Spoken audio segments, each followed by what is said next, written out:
The desperate search for 15-year-old Sanika Leachman, who went missing after her house collapsed in Shooters Hill, St. Andrew, ended in tragedy today. Sanika's body was found buried in over 9 feet of debris.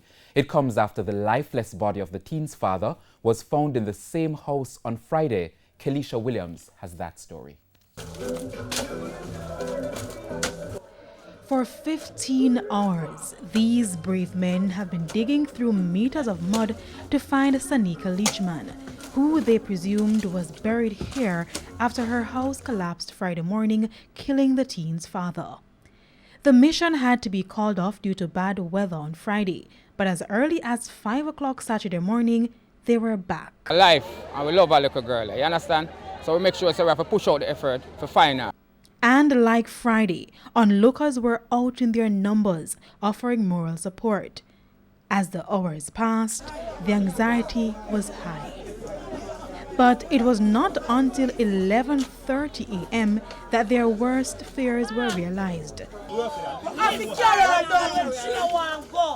Sanika's lifeless body was found here, covered in mud with no visible injury. I woke up about 5 o'clock this morning and I was praying. I went up there and I was praying. And I was saying to her that I wouldn't mind, I could have found her underneath and look a piece of place there. Even unconscious, and we can rush her to the hospital. That was my dreams and that was my hope. But fortunate, they found her and my hopes have gone down. But what I thank God for is that we found our body and we can't get to put them to rest. For the Good Samaritans, who residents are now calling unsung heroes, it was a mixture of sadness and relief. Very difficult, very difficult, because all of the stuff from up at the top come down, so we have to dig about 9 feet.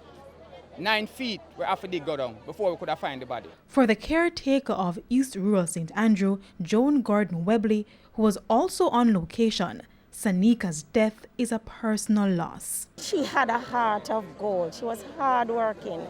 I used to assist her to go to school with her school books and school money.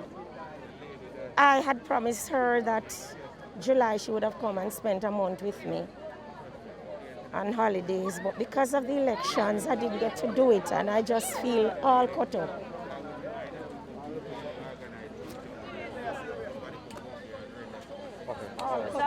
While firefighters and the police were also a part of the rescue mission, residents were not pleased with their support. The fireman work is a 24 hours work, you understand? And if we never push out the effort from yesterday morning till now, this work wouldn't done. You understand? The fireman then reach here late. You understand what the fireman them should have done? From last night it get one of them floodlight there. You understand? And make sure safe and give him more energy. Because everybody did it yesterday to find the body. So give him more energy that we can find the body. I think working with the resident, not understanding our method of operation, not knowing the exact location where the girl would have been found, they would have to divide the area in grid and do a grid type search.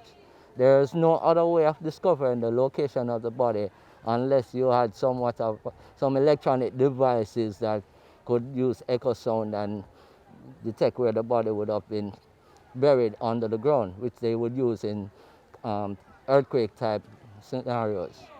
But nonetheless, the operation proceeded best based on the resources that were available.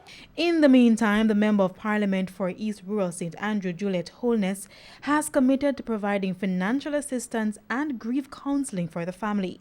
However, she pointed out that the tragedy speaks to a bigger issue in the community. Be careful where we build homes.